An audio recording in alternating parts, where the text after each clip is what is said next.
Good morning, friends. Ann here. Got my cup of coffee, got the Word of God, and today's reading is from John chapter 13, verses 21 through 28. I'm not going to read the whole thing, but let's look at a little part of what is happening in this passage. Starting with verse 21. Now Jesus was deeply troubled, and he exclaimed. So let me give you guys a little bit of background what Jesus was deeply troubled about. So this was close to Jesus's death. When he went to the cross, he had just washed the feet of his disciples.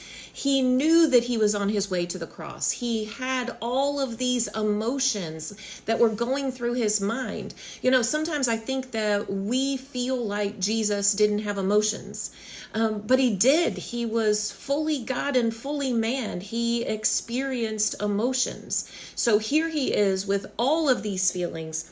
And he says this, I tell you the truth, one of you will betray me. Can you imagine what it would have felt like to know that one of them, his closest friends, would betray him?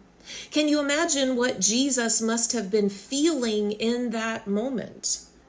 Then in 22, the disciples looked at each other, wondering whom he could mean. The disciple Jesus loved was sitting next to Jesus at the table. Simon Peter motioned him to ask, who's he talking about? So the disciple leaned over to Jesus and asked, Lord, who is it? Jesus responded, it is the one to whom I give the bread I dip in the bowl. And when he had dipped it, he gave it to Judas, son of Simon Iscariot. When Judas had eaten the bread, Satan entered into him. Then Jesus told him, hurry and do what you're going to do.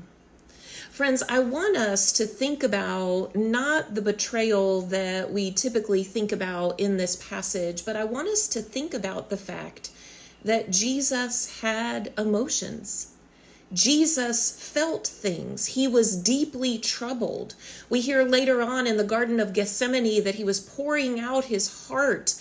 And the thing that I want us to realize is that emotions inform us.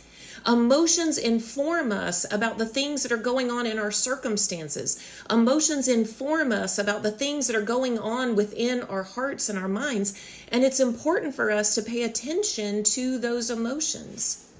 But did you notice that Jesus allowed his emotions to inform him, but not to drive him? Jesus didn't allow those emotions to drive him to doing something wrong, to acting out in a sinful way. What he did was, as he was feeling these emotions, he responded in the moment, recognizing what he was feeling and acknowledging it, but yet not letting it drive him to sin.